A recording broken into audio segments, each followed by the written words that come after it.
নমস্কাৰ আৰকেবি digital academy প্ৰতিযোগিতামূলক পৰীক্ষাৰ প্ৰস্তুতিৰ প্ৰথমটো খণ্ডলৈ আপোনালোকক স্বাগতম জনাইছোঁ।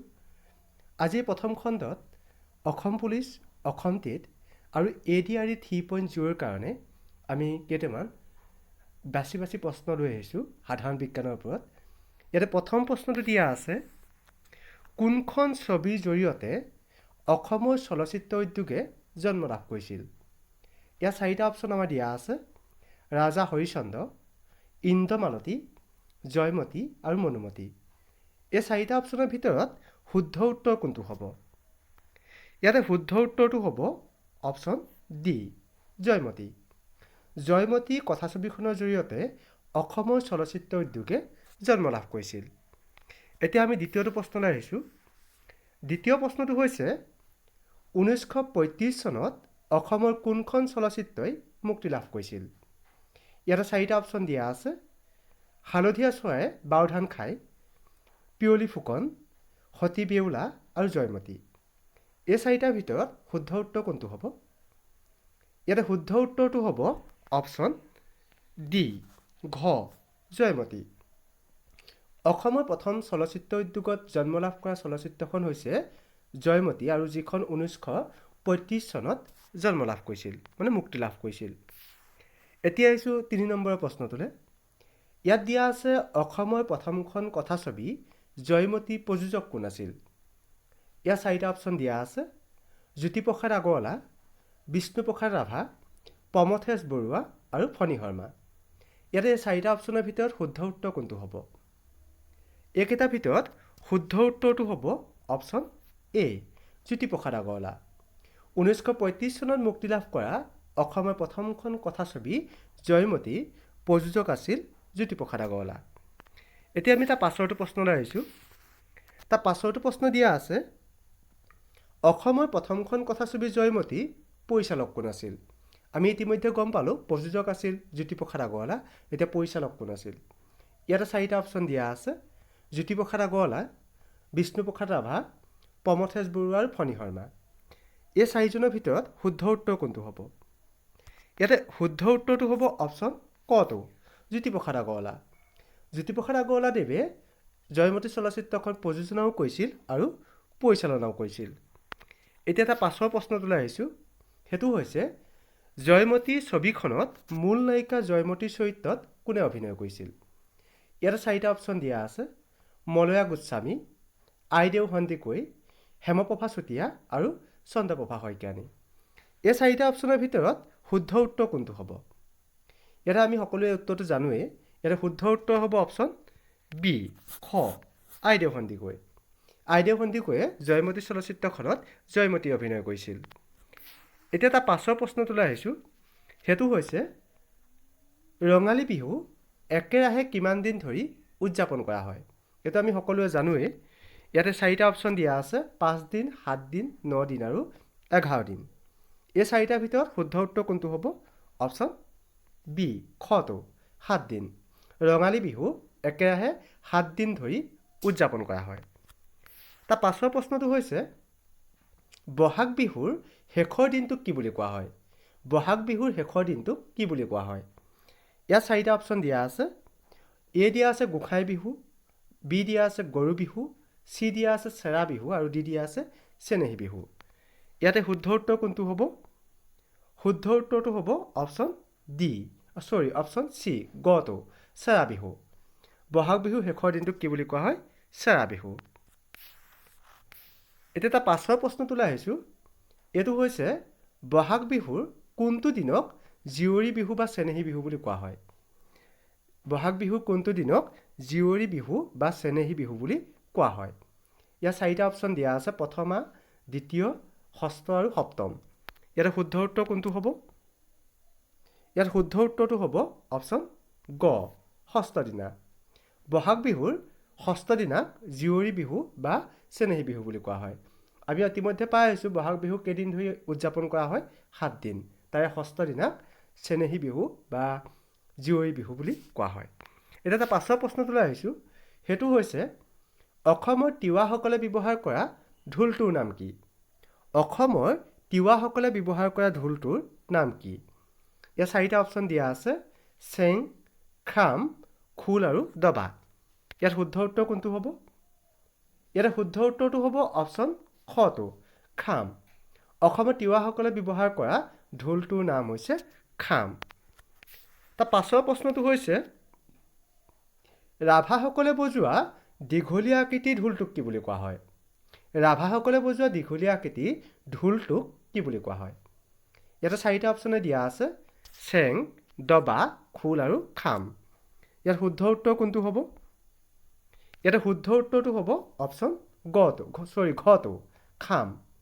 ৰাভাসকলে বজোৱা দীঘলীয়া আকৃতিৰ ঢোলটোক খাম বুলি কোৱা হয়। তাৰ পাছৰ প্ৰশ্নটো হৈছে অসম নাট্য সন্মিলনৰ প্ৰতিষ্ঠাপক সভাপতি কোন আছিল? অসম নাট্য সন্মিলনৰ প্ৰতিষ্ঠাপক সভাপতি কোন আছিল? ইয়াত চাৰিটা অপশ্যন দিয়া আছে ৰূপকোঁৱৰ জ্যোতিপ্ৰসাদ আগৰৱালা, বিষ্ণুপ্ৰসাদ ৰাভা, প্ৰমথেশ বৰুৱা আৰু ফণী শৰ্মা। এই চাৰিজনৰ ভিতৰত শুদ্ধ উত্তৰ কোনটো হ'ব? ইয়াতে শুদ্ধ উত্তৰটো হ'ব অপশ্যন খটো, বিষ্ণুপ্ৰসাদ ৰাভা। অসম নাট্য সন্মিলনৰ প্ৰতিষ্ঠাপক সভাপতি হৈছে কলাগুৰু বিষ্ণুপ্ৰসাদ ৰাভা। তাৰ পাছৰ প্ৰশ্নটোলৈ আহিছোঁ, সেইটো হৈছে অসমৰ ভ্ৰাম্যমাণ থিয়েটাৰৰ পিতৃ বুলি কাক কোৱা হয়? অসমৰ ভ্ৰাম্যমাণ থিয়েটাৰৰ পিতৃ বুলি কাক কোৱা হয়? ইয়াতে চাৰিটা অপশ্যন দিয়া আছে।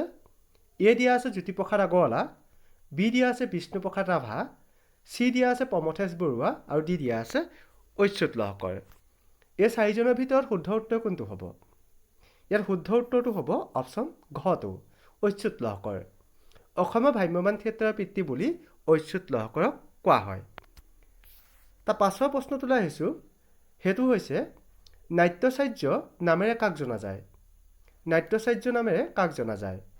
ইয়াত চাৰিটা অপশ্যন দিয়া আছে জাহ্নু বৰুৱা, নিপ বৰুৱা, ব্ৰজেন্দ্ৰনাথ শৰ্মা আৰু দিয়া আছে ফণী শৰ্মা। ব্ৰজেন্দ্ৰনাথ শৰ্মা আৰু ফণী শৰ্মা। এই চাৰিজনৰ ভিতৰত শুদ্ধ উত্তৰ কোনটো হ'ব? ইয়াত শুদ্ধ উত্তৰটো হ'ব অপশ্যন গটো, ব্ৰজেন্দ্ৰনাথ শৰ্মা। নাট্যাচাৰ্য নামেৰে ব্ৰজেন্দ্ৰনাথ শৰ্মাক জনা যায়। তাৰ পাছৰটো প্ৰশ্ন হৈছে চন্দ্ৰকান্ত অভিধানৰ প্ৰথম প্ৰকাশ কিমান চনত হৈছিল? এতিয়া আমি জানো যে চন্দ্ৰকান্ত অভিধানখন কোনে প্ৰকাশ কৰে? সেইখন হৈছে অসম সাহিত্য সভাই। সেই অভিধানখন প্ৰথম প্ৰকাশ কিমান চনত হৈছিল? ইয়াত চাৰিটা অপশ্যন দিয়া আছে 1901 চনত, 1921 চনত, 1933 চনত আৰু দিয়া আছে 1935 চনত। এই চাৰিটাৰ ভিতৰত শুদ্ধ উত্তৰ কোনটো হ'ব? ইয়াৰ শুদ্ধ উত্তৰটো হ'ব অপশ্যন ঘ, 1935 চনত। 1935 চনত চন্দ্ৰকান্ত অভিধানৰ প্ৰথম প্ৰকাশ হৈছিল। তাৰ পাছৰ প্ৰশ্নটোলৈ আহিছোঁ, সেইটো হৈছে মহাপুৰুষ শ্ৰীমন্ত শংকৰদেৱে কেইখন অংকীয়া নাট ৰচনা কৰিছিল? ইয়াতে চাৰিটা অপশ্যন দিয়া আছে 5খন, 6খন, 7খন আৰু 9খন। এই চাৰিটাৰ ভিতৰত শুদ্ধ উত্তৰ কোনটো হ'ব? ইয়াতে শুদ্ধ উত্তৰ হ'ব অপশ্যন খটো, 6খন। মহাপুৰুষ শ্ৰীমন্ত শংকৰদেৱে 6খন অংকীয়া নাট ৰচনা কৰিছিল। তাৰ পাছৰ প্ৰশ্নটো হৈছে গৌড় ৰজাৰ লগত যুদ্ধ কৰিবলৈ মৌখুৰী বংশৰ কোনজন বৰ্মন ৰজাই মিত্ৰতা কৰিছিল? ইয়াতে চাৰিটা অপশ্যন দিয়া আছে। ইয়াত কি দিয়া আছে? ভাস্কৰ বৰ্মন, সুস্থিত বৰ্মন, সমুদ্ৰ বৰ্মন আৰু মহেন্দ্ৰ বৰ্মন। এই চাৰিটা অপশ্যনৰ ভিতৰত শুদ্ধ উত্তৰ কোনটো হ'ব?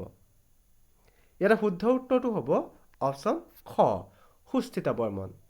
গৌড় ৰজাৰ লগত যুদ্ধ কৰিবলৈ মৌখুৰী বংশৰ সৈতে সুস্থিত বৰ্মনে মিত্ৰতা কৰিছিল। তাৰ পাছৰ প্ৰশ্নটো হৈছে খেন বংশ কোনে প্ৰতিষ্ঠা কৰিছিল? ইয়াতে চাৰিটা অপশ্যন দিয়া আছে নীলাম্বৰ, নীলধ্বজ, চক্ৰধ্বজ আৰু মৃগাংক। ইয়াতে শুদ্ধ উত্তৰ কোনটো হ'ব? শুদ্ধ উত্তৰটো হ'ব অপশ্যন খটো, নীলধ্বজ। খেন বংশ নীলধ্বজে প্ৰতিষ্ঠা কৰিছিল। তাৰ পাছৰ প্ৰশ্নটো হৈছে মাইবঙত কোনটো বংশই ৰাজধানী পাতিছিল? ইয়াত চাৰিটা অপশ্যন দিয়া আছে। ক দিয়া আছে আহোম, খ দিয়া আছে চুতীয়া, গ দিয়া আছে কছাৰী আৰু ঘ দিয়া আছে বৰ্মন বংশ। ইয়াত শুদ্ধ উত্তৰ কোনটো হ'ব? ইয়াত শুদ্ধ উত্তৰটো হ'ব অপশ্যন গ, কছাৰী। মাইবঙত কছাৰী ৰাজবংশই ৰাজধানী পাতিছিল। তাৰ পাছৰ প্ৰশ্নটোলৈ আহিছোঁ, সেইটো হৈছে ভাস্কৰ বৰ্মনৰ পৰা হিউৱেন চাঙে গ্ৰহণ কৰা উপহাৰটি কি আছিল? ইয়াত চাৰিটা অপশ্যন দিয়া আছে এখন গামোচা, এটা জাপি, এটা টুপি আৰু এখন চেলেং। এই চাৰিটা অপশ্যনৰ ভিতৰত শুদ্ধ উত্তৰ কোনটো হ'ব? ইয়াতে শুদ্ধ উত্তৰটো হ'ব অপশ্যন কোনটো? গটো, এটা টুপি, এটা টুপি। ভাস্কৰ বৰ্মনৰ পৰা হিউৱেন চাঙে এটা টুপি উপহাৰ হিচাপে গ্ৰহণ কৰিছিল। এতিয়া আহিছোঁ তাৰ পাছৰটো প্ৰশ্নৰে। সেইটো হৈছে চুতীয়া ৰাজ্যৰ প্ৰথম ৰাজধানী ক'ত আছিল? ইয়াত চাৰিটা অপশ্যন দিয়া আছে: চৰাইদেউ, ৰংপুৰ, মাইবং আৰু স্বৰ্ণগিৰি। এই চাৰিটাৰ ভিতৰত শুদ্ধ উত্তৰ কোনটো হ'ব? ইয়াতে শুদ্ধ উত্তৰটো হ'ব অপশ্যন ঘটো, স্বৰ্ণগিৰি। চুতীয়া বংশৰ প্ৰথম ৰাজধানী আছিল স্বৰ্ণগিৰিত। তাৰ পাছৰ প্ৰশ্নটো এইটো আমি সকলোৱে জানোৱেই, গুৱাহাটী বিশ্ববিদ্যালয়ৰ প্ৰথমগৰাকী উপাচাৰ্য কোন আছিল? গুৱাহাটী বিশ্ববিদ্যালয়ৰ প্ৰথমগৰাকী উপাচাৰ্য কোন আছিল? ইয়াতে চাৰিটা অপশ্যন দিয়া আছে: আনন্দৰাম বৰুৱা, হোমেন বৰগোহাঁই, কৃষ্ণকান্ত সন্দিকৈ আৰু বিষ্ণুৰাম মেধি। এই চাৰিটা অপশ্যনৰ ভিতৰত শুদ্ধ উত্তৰ কোনটো হ'ব? এতিয়া শুদ্ধ উত্তৰটো হ'ব অপশ্যন গটো, কৃষ্ণকান্ত সন্দিকৈ। কৃষ্ণকান্ত সন্দিকৈ আছিল গুৱাহাটী বিশ্ববিদ্যালয়ৰ প্ৰথমগৰাকী উপাচাৰ্য। তাৰ পাছৰ প্ৰশ্নটো হৈছে অসম আন্দোলন কোন চনত আৰম্ভ হৈছিল? অসম আন্দোলন কোন চনত আৰম্ভ হৈছিল? চাৰিটা অপশ্যন দিয়া আছে: 1962 চনত, 1967 চনত, 1972 চনত আৰু 1979 চনত। ইয়াত শুদ্ধ উত্তৰ কোনটো হ'ব? ইয়াতে শুদ্ধ উত্তৰটো হ'ব 1979 চনত, অপশ্যন ঘটো। 1979 চনত অসম আন্দোলন আৰম্ভ হৈছিল।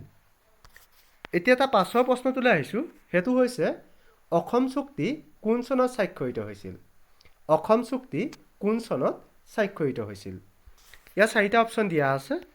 অপশ্যন এ দিয়া আছে 1980 চনৰ 26 জানুৱাৰী, অপশ্যন বি দিয়া আছে 1982 চনৰ 15 আগষ্ট, অপশ্যন চি দিয়া আছে 1984 চনৰ 2 অক্টোবৰ আৰু অপশ্যন ডি দিয়া আছে 1985 চনৰ 15 আগষ্ট। ইয়াত শুদ্ধ উত্তৰ কোনটো হ'ব? ইয়াৰ শুদ্ধ উত্তৰটো হ'ব অপশ্যন ঘটো, 1985 চনৰ 15 আগষ্ট। 1985 চনৰ 15 আগষ্টত অসম চুক্তি স্বাক্ষৰিত হৈছিল। এতিয়া তাৰ পাছৰ প্ৰশ্নটোলৈ আহিছোঁ। সেইটো হৈছে ৰঙিয়াৰ কৃষক বিদ্ৰোহ কোন চনত সংঘটিত হৈছিল? ইয়াত চাৰিটা অপশ্যন দিয়া আছে। এ দিয়া আছে 1980 চনৰ 26 জানুৱাৰী, বি দিয়া আছে 1893 চনৰ 24 ডিচেম্বৰ, চি দিয়া আছে 1894 চনৰ 2 অক্টোবৰ আৰু ঘ দিয়া আছে 1895 চনৰ 15 আগষ্ট। ইয়াত শুদ্ধ উত্তৰ কোনটো হ'ব?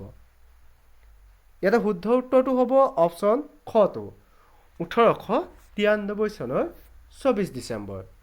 1893 চনৰ 24 ডিচেম্বৰত ৰঙিয়া বিদ্ৰোহ সংঘটিত হৈছিল। তাৰ পাছৰ প্ৰশ্নটো হৈছে 1926 চনত অসমত অনুষ্ঠিত ভাৰতীয় জাতীয় কংগ্ৰেছৰ পাণ্ডু মহাসভাৰ মূল আয়োজকগৰাকীৰ নাম কি আছিল? ইয়াতে চাৰিটা অপশ্যন দিয়া আছে: গোপীনাথ বৰদলৈ, তৰুণৰাম ফুকন, কৃষ্ণনাথ শৰ্মা আৰু দিয়া আছে নবীন চন্দ্ৰ বৰদলৈ। এই চাৰিগৰাকীৰ ভিতৰত শুদ্ধ উত্তৰ কোনটো হ'ব? ইয়াত শুদ্ধ উত্তৰটো হ'ব অপশ্যন গটো, কৃষ্ণনাথ শৰ্মা। কৃষ্ণনাথ শৰ্মা আছিল 1926 চনত অসমত অনুষ্ঠিত হোৱা ভাৰতীয় জাতীয় কংগ্ৰেছৰ পাণ্ডু মহাসভাৰ মূল আয়োজক। পাছৰ প্ৰশ্নটো হৈছে সত্ৰীয়া নৃত্য ভাৰতৰ কোনখন ৰাজ্যৰ সৈতে সম্পৰ্কিত? এইটো আমি সকলোৱে জানোৱেই। ইয়াতে শুদ্ধ উত্তৰ কোনটো হ'ব এইকেইটাৰ ভিতৰত? শুদ্ধ উত্তৰটো হ'ব অপশ্যন কটো, অসম। সত্ৰীয়া নৃত্য ভাৰতৰ অসম ৰাজ্যৰ সৈতে সম্পৰ্কিত। তাৰ পাছৰ প্ৰশ্নটো হৈছে কোনবিধ বাদ্যক মিচিং ভাষাত গুংগ্ৰাং বুলি কোৱা হয়? গুংগ্ৰাং বুলি কোৱা হয়। কি কি দিয়া আছে? বাঁহী, খোল, টকা আৰু গগনা। ইয়াতে শুদ্ধ উত্তৰ কোনটো হ'ব? শুদ্ধ উত্তৰটো হ'ব অপশ্যন ঘটো, গগনা। গগনাক মিচিং ভাষাত গুংগ্ৰাং বুলি কোৱা হয়। তাৰ পাছৰ প্ৰশ্নটো হৈছে গুৱাহাটী মহানগৰৰ পশ্চিমে নীলাচল পাহাৰত কোনটো মন্দিৰ অৱস্থিত? ইয়াতে চাৰিটা নাম দিয়া আছে: উমানন্দ, কামাখ্যা, নাগ শংকৰ আৰু নৱগ্ৰহ। শুদ্ধ উত্তৰ কোনটো হ'ব? ইয়াতে শুদ্ধ উত্তৰটো হ'ব অপশ্যন খটো, কামাখ্যা মন্দিৰ। গুৱাহাটী মহানগৰৰ পশ্চিমে নীলাচল পাহাৰত কামাখ্যা মন্দিৰ অৱস্থিত। তাৰ পাছৰ প্ৰশ্নটো হৈছে গুৱাহাটী মহানগৰৰ কছাৰীঘাটৰ উত্তৰে মহাবাহু ব্ৰহ্মপুত্ৰৰ মাজত কোনটো মন্দিৰ অৱস্থিত? এইটো আমি সকলোৱে জানোৱেই। ইয়াতে শুদ্ধ উত্তৰ কোনটো হ'ব? 4টা অপশ্যন দিয়া আছে। অপশ্যনকেইটাৰ ভিতৰত শুদ্ধ উত্তৰ কোনটো হ'ব? ইয়াতে শুদ্ধ উত্তৰটো হ'ব অপশ্যন কটো, উমানন্দ মন্দিৰ। গুৱাহাটী মহানগৰৰ কছাৰীঘাটৰ উত্তৰে মহাবাহু ব্ৰহ্মপুত্ৰৰ মাজত উমানন্দ মন্দিৰ অৱস্থিত। এতিয়া আমি আজি এই খণ্ডটোৰ শেষৰটো প্ৰশ্নলৈ আহিছোঁ।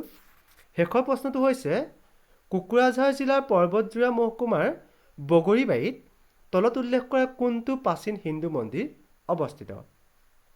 ইয়াৰ 4টা নাম দিয়া আছে। ক দিয়া আছে মদন কামদেৱৰ দেৱালয়, খ দিয়া আছে মালিনী থান, গ দিয়া আছে মহামায়া ধাম আৰু ঘ দিয়া আছে বদলা আতাৰ থান। এই 4টাৰ ভিতৰত শুদ্ধ উত্তৰ কোনটো হ'ব আপোনালোকে কমেণ্ট বক্সত জনাব। আৰু যদিহে এই PDF-টো আপোনালোকে লাভ কৰিবলৈ বিচাৰে তেতিয়াহ'লে আমাৰ ফেচবুকত গৈ RKB ডিজিটেল একাডেমি পেজত আপোনালোকে কমেণ্ট কৰিব। তাতে আমি আপোনালোকক ইনবক্সৰ যোগেদি এই PDF-টো দিবলৈ চেষ্টা কৰিম। আৰু এই PDF-টোৰ লগতে তলফালে আমি সকলো আটাইখিনি প্ৰশ্নৰ উত্তৰমালা সংযোজন কৰি ৰখা হৈছে যাতে আপোনালোকৰ সুবিধা হয়। ধন্যবাদ।